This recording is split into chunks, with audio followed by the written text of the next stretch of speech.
Assalamualaikum warahmatullahi wabarakatuh. Selamat malam Sobat Sandekala Story. Hari ini admin akan menceritakan tentang kisah wali Allah yang bernama Sunan Geseng, si penjaga tongkat Sunan Kalijaga. Sunan Geseng atau sering pula disebut Raden Mas Cakrajaya adalah murid Sunan Kalijaga.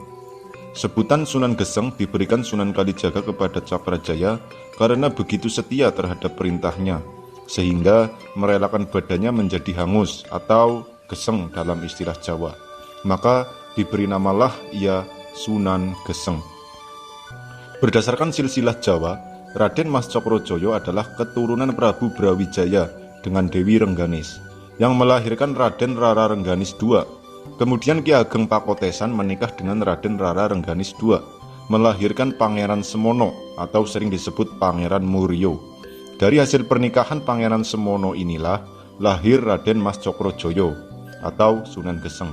Berdasarkan Babad Tanah Jawi, pertemuan Cokrojoyo dengan Kalijaga diyakini saat Kanjeng Sunan melakukan perjalanan syiar ke daerah Bagelan, kini masuk Purworejo, untuk menyebarkan agama Islam di daerah tersebut.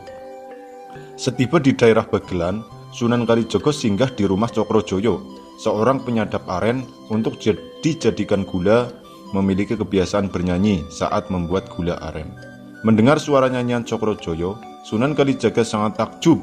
Kemudian dia memanggilnya untuk mendekat. Ditanya oleh Sunan Kalijaga mengenai hasil penjualan dari gula aren tersebut. Dengan segera, Cokrojoyo pun menjawab bahwa hasil gulanya bisa digunakan untuk fakir miskin. Mendengarkan jawaban tersebut, Sunan Kalijaga kemudian memerintahkan Cokrojoyo untuk mengubah syair tembangnya dengan bacaan-bacaan zikir dan pujian kepada Allah Subhanahu wa Ta'ala, serta memintanya untuk memperlihatkan hasil gulanya kepada dia nanti. Setelah memerintahkan hal tersebut, Sunan Kalijaga melanjutkan perjalanan ke tempat lain. Singkat cerita, Cokrojoyo kembali melakukan kegiatan membuat gula aren dengan bernyanyi menggunakan syair barunya yang didapat dari Kanjeng Sunan. Cokrojoyo sangat terkejut melihat gula hasil olahannya ternyata menjadi emas batangan. Sesaat setelah menyadari mukjizat tersebut, Cokrojoyo memutuskan untuk mencari Sunan Kalijaga untuk mengucapkan terima kasih sekaligus memohon untuk dapat diterima sebagai murid Sunan Kalijaga. Setelah menemukan keberadaan Kanjeng Sunan, Cokrojoyo mengutarakan maksud dan tujuannya. Mendengar apa yang disampaikan oleh Cokrojoyo, kepada beliau, Sunan Kalijaga memberikan syarat pada Cokrojoyo untuk tinggal di hutan hingga Sunan Kalijaga kembali ke tempat tersebut. Dengan menancapkan tongkatnya, Sunan Kalijaga berpesan kepada Cokrojoyo agar menunggui tongkat tersebut sambil berzikir kepada Allah Subhanahu wa Ta'ala hingga mereka bertemu kembali. Dalam satu versi lainnya disebutkan Cokrojoyo diperintahkan sujud oleh Sunan Kalijaga di sebuah batu. Bulan demi bulan telah lewat, sehingga tempat di mana Cokrojoyo berzikir sambil menunggu tongkat Sunan Kalijaga telah ditumbuhi ilalang. Seiring dengan waktu kemudian, Sunan Kalijaga yang telah lama berkelana teringat kepada calon muridnya yang telah lama dia tinggalkan. Maka dia pun kembali ke hutan tempat dia dulu memerintahkan Cokrojoyo menunggui tongkatnya. Tapi Sunan tak menemukannya karena keadaan telah banyak berubah. Dia mencari ke sana kemari dibantu beberapa muridnya yang lain. Karena tak kunjung menemukan yang dicari, Sunan pun memerintahkan membakar ilalang yang lebat di hutan itu untuk memudahkan pencarian. Maka dibakarlah ilalang yang lebat itu oleh murid-murid Sunan Kalijaga. Api membumbung tinggi dan ilalang pun musnah.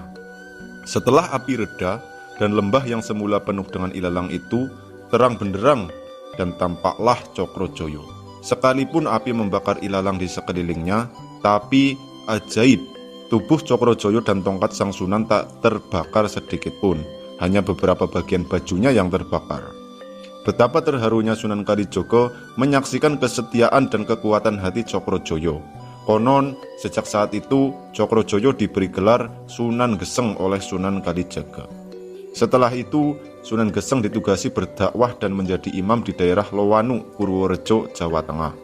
Beberapa waktu tinggal di Lowanu, kemudian dia menetap di Jolositro, Bantul, Yogyakarta sampai akhir hayatnya. Sampai kini, makam Sunan Geseng masih sering diziarahi banyak orang. Kisah mengenai karomah Sunan Geseng juga terkenal di daerah Jatinom, Klaten. Mereka mengenal Sunan Geseng dengan sebutan Ki Ageng Gribik. Julukan itu berangkat dari pilihan Sunan Geseng untuk tinggal di rumah beratap Gribik, anyaman daun niur. Menurut legenda setempat, ketika Ki Ageng Gribik pulang dari menunaikan ibadah haji, ia melihat penduduk Jatinom kelaparan. Dia membawa sepotong kue apem, dibagikan kepada ratusan orang yang kelaparan. Semuanya kebagian. Ki Ageng Gribik meminta warga yang kelaparan makan secuil kue apem, seraya mengucapkan zikir Ya Qawiyu, artinya Allah Maha Kuat. Mereka pun kenyang dan sehat. Sampai kini, masyarakat Jatinom menghidupkan legenda Ki Ageng Gribik itu dengan menyelenggarakan upacara Ya Qawiyu pada setiap bulan Syafar. Hingga kini, sebagian orang Jawa di setiap bulan Syafar selalu membuat dan menyediakan apem. Kue apem dengan bahan dasar tepung beras ini lazim ditemukan pada acara-acara tertentu. Bahkan, kudapan satu ini kini banyak dijajakan di pasar tradisional hingga toko kue terkenal. Teksturnya yang sedikit kenyal dengan cita rasa yang khas, bikin kue apem tetap eksis hingga kini. Namun, tahukah kamu keajaiban di balik kudapan satu ini? Kue apem disebut-sebut penuh dengan filosofi, khususnya di Jawa. Apem merupakan simbol permohonan ampun dari berbagai kesalahan. Loh, kok bisa? Begini, istilah apem berasal dari bahasa Arab yaitu afwan atau afuwun, yang berarti ampunan. Untuk menyederhanakannya, masyarakat Jawa menyebutnya apem. Di Cirebon, apem disebut-sebut sebagai simbol tolak bala. Di beberapa daerah, apem sering menjadi hidangan dalam berbagai perayaan yang umumnya disebut apeman. Masyarakat Madura misalnya akan membuat apem menjelang Ramadan, kemudian membagikannya kepada tetangga sebagai bentuk silaturahmi. Sementara bagi masyarakat Jawa, apem biasanya disajikan dalam perayaan megengan menjelang Ramadan. Sebagai informasi, megengan berarti menahan diri, yang merupakan implementasi dari puasa. Apem yang juga berarti ungkapan syukur akan dibawa ke masjid atau surau untuk dibagikan ke tetangga dan kaum duafa. Sementara di Yogyakarta, apem menjadi bintang utama saat perayaan Jumenengan ke-24 Sri Sultan Hamengkubuwono ke-10 pada 2012 lalu sebagai simbol rasa syukur. Demikian sedikit mengulas tentang sejarah kue apem dan filosofinya. Kita kembali ke Sunan Geseng. Setelah tersohor dengan nama Sunan Geseng, Sunan Kalijaga mengikut sertakan dalam Majelis Wali di Demak. Majelis Wali pun mengangkat Sunan Geseng sebagai bendahara kerajaan Demak Bintoro. Sunan Geseng pun diperintah untuk mempersiapkan makanan dan minuman untuk jamuan para tamu. Pelantikan Raden Fatah sebagai Sultan Demak. Tinggal 1 hari lagi pelantikan tiba. Sunan Kalijaga melihat ke dapur tempat persiapan jamuan. Alangkah terkejutnya, Sunan Kalijaga melihat tidak ada persiapan apa-apa. Para juru masak segera ditanya Sunan Kalijaga, dan mereka mengatakan belum menerima segala keperluan untuk jamuan dari Sunan Geseng. Sesegera mungkin Sunan Kalijaga mencari Sunan Geseng untuk diminta pertanggungjawaban. Sunan Geseng yang sedang asik berzikir kepada Allah Subhanahu wa Ta'ala di masjid kaget akan datangnya gurunya. Setelah Sunan Kalijaga menceritakan semuanya kepada Sunan Geseng, dia pun terkejut dan memohon maaf karena dia lupa akan tugasnya sebab keasikan berzikir. Segera mungkin Sunan Geseng pergi ke hutan. Dia bingung apa yang harus dilakukan. Sementara acara tinggal besok pagi. Dia pun berdoa agar segera diberikan petunjuk. Ilham pun datang. Sunan Geseng segera mencari bambu dan memotongnya menjadi bagian pendek. Setelah mendapatkan apa yang dicarinya, Sunan Geseng segera bertemu dengan Sunan Kalijaga untuk melaporkan bahwa pekerjaannya hampir beres.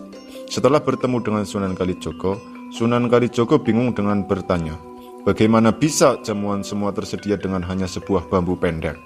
Sunan Geseng pun menjawab, tunggu dulu Kanjeng, lihat dulu apa yang terjadi. Sesegera mungkin Sunan Geseng berdoa dan tiba-tiba dari lubang bambu muncul suara dan keluar tempe yang cukup banyak. Hebat sekali. Apa bisa muncul tahu dari bambumu? Sunan Kalijaga bergumam.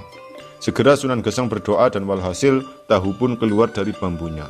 Sunan Kalijaga berkata, loh, ini kan acara pelantikan raja, masa lauknya cuma tahu tempe? Apa bisa dari lubang kecil itu keluar kambing atau sapi? Sunan Geseng pun berdoa, kambing dan sapi pun keluar dari bambu. Akhirnya, semua keperluan untuk jamuan tercukupi, dan acara pelantikan Raden Fatah sebagai sultan pun sukses digelar. Sunan Geseng pun terus menyiarkan agama Islam hingga akhir hayatnya. Makam Sunan Geseng diyakini terletak di Dusun Jolosutro, Kecamatan Piyungan, Kabupaten Bantul, Yogyakarta.